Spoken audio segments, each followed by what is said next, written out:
Bom dia, meus amados irmãos e irmãs. Graça e paz a todos. Obrigado pela sua participação nessa escola bíblica dominical. Que Deus possa abençoá-los grandemente, trazendo sobre as vossas vidas toda a graça, todo o amor, todo o dom de Deus. Que hoje nossos corações possam estar abertos a ouvir a voz do Senhor. E que a sua voz possa falar mais alto dentro dos nossos corações do que a nossa própria alma. Assim nós oramos em nome de Jesus. A lição de hoje é a lição 11 da revista da Escola Bíblica Dominical. E o texto base é Gálatas, capítulo 2, versículo 19, onde está escrito: Porque eu, mediante a própria lei, morri para a lei, a fim de viver para Deus, estou crucificado com Cristo. Todos nós sabemos que estamos estudando desde as primeiras lições da pós-pandemia a revista da Escola Bíblica Dominical Viver Cristão. E a lição 11, ela é o acompanhamento, né? A continuação, aliás, das lições anteriores, onde nós estamos estudando sobre a cosmovisão cristã. E depois desses estudos todos, dessas 10 lições que já se passaram, onde nós estudamos sobre as várias formas que o mundo tem e oferece de visões da vida, da alma, de Deus, da sociedade, nós entendemos que nós cristãos temos que ver a vida através da lente da palavra de Deus, da lente dos ensinamentos de Jesus, que a gente chama de lente cristã. E o objetivo da lição de hoje é a gente refletir sobre o que significa para o cristão viver, ver e agir através da lente cristã. O que implica eu e você assumirmos uma cosmovisão cristã. Primeiro a gente vai pensar sobre uma coisa básica, que assumir a cosmovisão cristã é estruturar a nossa vida sobre as bases cristãs. Ou seja, a gente entende que isso traz implicações históricas e culturais para a gente como ser humano, como pessoas que vivem em uma sociedade. Para a gente fazer uma pequena revisão, vamos lembrar sobre o que é cosmovisão. Ou seja, a cosmovisão é a concepção ou visão de mundo e da vida compartilhada por um indivíduo ou por um grupo social. Então a cosmovisão basicamente é isso. É a visão que uma pessoa tem da vida, da sua relação como ser humano na sociedade, da sua relação com Deus, de Deus, da religião. E essa cosmovisão, essa maneira de ver, ela pode ser individual, mas ela também pode ser compartilhada por um grupo. E aí, durante nossos estudos, a gente viu vários grupos que compartilham cosmovisões comuns. Teístas, ateístas, panteístas e por aí vai. Mas e a cosmovisão cristã? A cosmovisão cristã, ela é a concepção ou visão do mundo e da vida através da lente cristã, ou seja, através dos princípios que norteiam o cristianismo, através dos ensinamentos e da vida e o exemplo de Jesus, é claro. Em tese, essa cosmovisão deve ser compartilhada pelos membros do corpo de Cristo. Ou seja, se eu assumo a cosmovisão cristã, e eu creio que é a cosmovisão mais completa e correta da realidade, então, como cristão, eu vou compartilhar isso através da minha vida, das outras pessoas que vivem comigo em sociedade. E a gente, ao assumir a lente cristã como referencial, a gente deve assumir isso de forma interna e externa. A gente tem que externar uma mudança na nossa vida. Porque se você não externar essa mudança, implica que você não mudou internamente. Então, como Jesus falou, ninguém acende uma candeia, uma vela, uma lamparina e coloca ela escondida dentro de um cesto, de um paneiro, ou embaixo da cama. Muito pelo contrário, a gente quando acende uma luz para iluminar, principalmente à noite, a gente coloca ela no lugar mais alto para iluminar todos os que se encontram naquele ambiente. E Jesus até afirma dizendo que a nossa luz assim deve brilhar. Jesus fala sobre isso quando ele também fala sobre cravar na tábua do coração. Então a palavra tem que ser cravada na tábua do nosso coração. E qual é o nosso dever diante disso? Qual é o dever do cristão? É nosso dever pensar e mudar a realidade.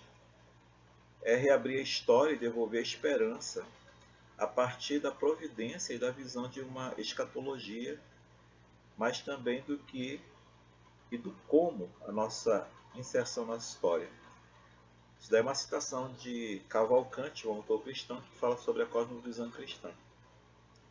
Agora vamos nos aprofundar um pouco nas implicações de viver sob as bases cristãs. Então, as implicações que tem sobre a nossa vida são pessoais, sociais, históricas e escatológicas. Pensando nas implicações sociais, nós somos chamados a ser luz e sal. Nós somos chamados a adotar padrões elevados para que sejamos modelo para uma sociedade corrompida. Então, quando Jesus fala que nós precisamos ser luz e sal, ele está falando exatamente o quê? Ele está fazendo uma analogia, primeiramente com o sal. O sal, ele é aquele não somente que dá o sabor aos alimentos, quando a gente prepara, né? Seja um churrasco, um peixe, ou mesmo uma salada, mas também o sal tem o poder de conservar, de manter aquele alimento mais preservado possível, para que ele seja bom para alimentar as pessoas. A outra analogia, quando ele faz com a luz, é exatamente de que a luz ela tem o poder de dissipar as trevas, ela tem o poder de revelar o que tá oculto. Quando alguém entra numa sala totalmente escura e acende uma lanterna, aquilo que estava escondido aparece. Ou seja, os olhos se abrem para uma outra realidade, os olhos se abrem para a verdade, aquilo que está em oculto. E como é que isso tem que ser vivido na nossa vida?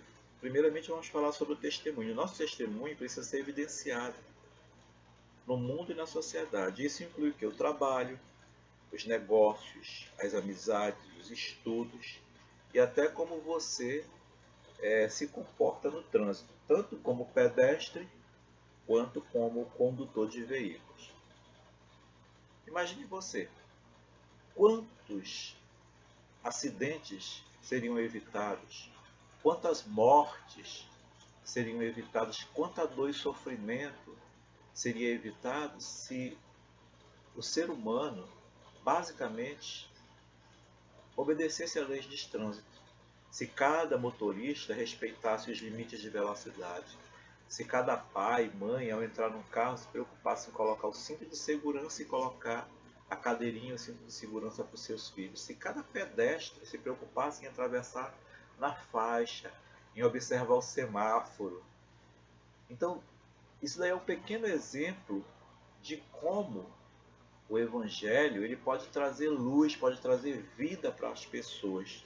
Mas isso se dá através do exemplo, acima de tudo. Então, quando nós assumimos a cosmovisão cristã, que ela passa a fazer parte da nossa vida, a gente também tem que mostrar ao mundo que nós somos pessoas conscientes dos nossos direitos e deveres enquanto cidadãos. Devemos demonstrar uma ética cristã baseada no amor ao próximo, no respeito, na solidariedade, no acolhimento. E isso inclui o trabalho. A gente fala, por exemplo, fala muito sobre a questão da corrupção na política. Mas pensem bem, A corrupção começa na política? A corrupção começa na mente das pessoas que não têm uma visão cristã do mundo, que não têm uma visão ética. Assim, o político vê no empresário uma oportunidade de lucrar. E o empresário vê no político uma oportunidade também de lucrar. E esses dois não veem, ou pelo menos se veem, eles não são sensíveis a ponto de não fazer aquilo que é lucro para eles, mas é um prejuízo muito grande para a sociedade. Então, pequenas coisas, como ser pontual, como não chegar atrasado e marcar o horário diferente no livro de ponto, como ser honesto, devolver o troco certo, o patrão não explorar o empregado também não fazer corpo mole diante do trabalho, enrolando quando o patrão não está vendo, o homem de negócios sendo ético, não querendo o lucro pelo lucro, mas entendendo que o lucro também tem que ser fruto de um trabalho honesto. E pessoalmente também nas amizades, a gente sendo sincero com os nossos amigos, demonstrando a nossa visão cristã com amor, não aceitando qualquer proposta, não aceitando qualquer conversa, não aceitando qualquer coisa, mas procurando transformar a vida das pessoas através do nosso exemplo. O texto que fala sobre isso é Mateus, capítulo 5 e versículo 16. Quem puder abrir a sua Bíblia e me acompanhar nessa leitura, seria muito bom. Mateus, capítulo 5, versículo 16, onde diz assim: assim também brilhe a vossa luz diante dos homens, para que vejam as vossas boas obras e glorifiquem o vosso Pai que está nos céus. Então, concluindo essa parte, podemos dizer que a nossa luz só brilha quando as nossas obras glorificam a Deus diante dos homens. Agora vamos falar sobre as implicações históricas. As implicações históricas, elas têm a ver com a valorização da história da igreja. Vejam bem, a gente vê muito nas redes sociais os grupos sociais humanos se vangloriando da sua história. E muitas vezes, histórias não tão dignas, mas eles a valorizam, eles proclamam para os outros, eles dizem que aquilo ali é a fundamentação da sua verdade. Então, de todos os tipos de extremismo que há no mundo, sempre há uma história. E, infelizmente, muitas vezes, o cristão parece que ele se envergonha da sua história. Nós, como cristãos, devemos não só valorizar a história que nos trouxe até aqui, que nos fez chegar até aqui, mas também proclamar essa história. Então nós precisamos valorizar, se apropriar e propagar nessas nossas raízes históricas. E o nosso testemunho deve também evidenciar o testemunho da própria igreja nesses 2000 anos de história. Então é preciso que a gente conheça. Imagine, de repente, alguém chega com você e pergunta: irmão, por que você é cristão? Aí você pode até dizer: porque aceitei Cristo como meu Salvador. Aí a pessoa pode chegar para você e dizer assim: mas irmão, o cristianismo é dividido em várias vertentes religiosas. Você é protestante. Por que você é protestante? Por que você é presbiteriano? Por que você diz que a sua origem é histórica? Então, é uma vergonha quando a gente não sabe responder essas perguntas. Então é importante a gente se apropriar. Saber que depois da ascensão de Jesus Cristo aos céus, a partir daqueles 12 apóstolos, daqueles 500 irmãos que estavam reunidos lá em Jerusalém, a igreja se propagou, primeiramente pela Ásia, depois pela Europa. Então tem toda uma história, toda uma tradição que nos trouxe até aqui. E nós precisamos valorizar isso. Por fim, a gente pode trabalhar também a questão escatológica. Nós, cristãos, que assumimos a cosmovisão cristã, ou seja, assumimos que estamos vendo e vivendo a vida através das lentes dos ensinamentos de Jesus Cristo, precisamos entender que nós estamos nesse mundo de passagem. Para isso eu convido os irmãos a abrirem suas Bíblias em 1 Coríntios capítulo 15. 1 Coríntios capítulo 15. Por favor, me acompanhe nessa leitura. E no versículo 19, onde está escrito assim: se a nossa esperança em Cristo se limita apenas a esta vida, somos os mais infelizes de todos os homens. Vamos ler também Filipenses, capítulo 3, versículo 20, onde está escrito assim: pois a nossa prática está nos céus. Desculpa, pelo erro, corrigindo. Pois a nossa pátria está nos céus, de onde também aguardamos o Salvador, o Senhor Jesus Cristo. O que nos arremete a esses dois versículos escritos pelo apóstolo Paulo?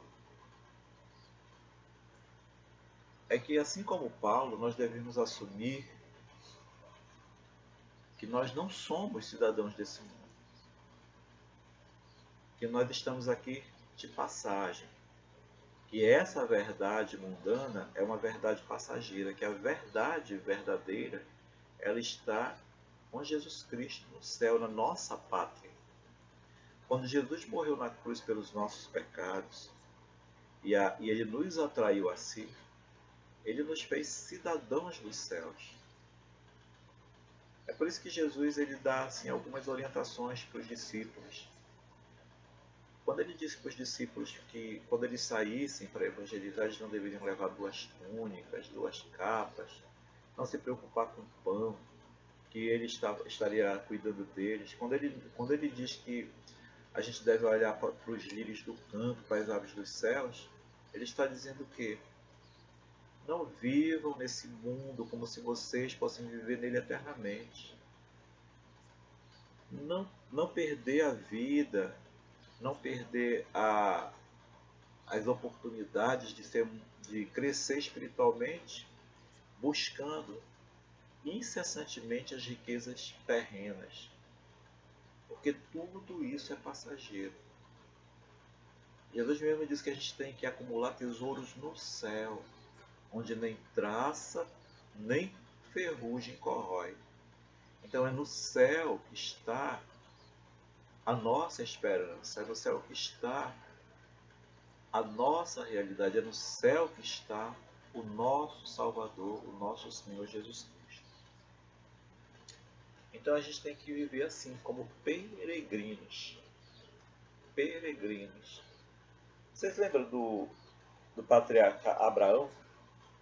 Abraão ele recebeu uma promessa de que ele herdaria uma terra que manaria leite e mel, onde a descendência dele ia se multiplicar.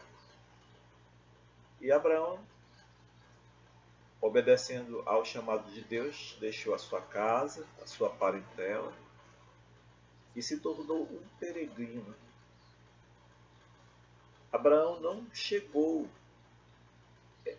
fisicamente a conquistar a terra, mas espiritualmente ele já tinha recebido essa terra. Então ele peregrina. Ele não para em lugar nenhum, ele não junta tesouros nesses lugares, não compra mansões, casas, palácios, muito pelo contrário, ele se mantém como peregrino. Apesar dele prosperar, como diz a palavra, ele foi prosperando, mas essa prosperidade, ele entendia que não era para ele parar em lugar nenhum, porque o objetivo dele era chegar em Canaã, era viver na terra prometida. Assim também nós. Não estou aqui dizendo que a gente não estude, que a gente não trabalhe, que a gente não lute por um bom emprego, por uma boa casa. Mas eu estou dizendo que essas coisas não devem ser a prioridade na nossa vida, ao ponto de nos afastar de Deus, de nos afastar do próximo, de nos afastar do reino celestial. Quantos casamentos não se esgotam por causa de brigas por conforto? A mulher e o marido se desentendem porque não alcançam um padrão de vida que eles veem emoldurado na sociedade através de filmes, de novelas, de revistas. Quantos pais perdem a oportunidade de estar perto dos filhos, de amá-los, de acariciá-los, vivendo incessantemente em busca de dinheiro para sustentar a casa? E muitas vezes, quantos divórcios não acontecem por causa disso? Quantas amizades não se perdem pela competição? Onde dentro do trabalho, ou mesmo na escola, eu não me importo em magoar, em ofender, em me afastar, porque o meu objetivo é ter sucesso. Então, que nós possamos colocar dentro do nosso coração, que é internamente, esse sentimento de sermos peregrinos. E esse desejo de servir a Deus e ao próximo. E viver isso tão intensamente que através do nosso testemunho nós possamos ser uma prova viva de que o cristianismo é vivo, que Jesus Cristo é vivo e eterno, e que nós estamos caminhando para uma pátria celestial. Que Deus abençoe a todos, que esse estudo bíblico possa trazer paz aos nossos corações e fortalecimento para as nossas vidas. Assim nós pedimos em nome de Jesus Cristo. Amém.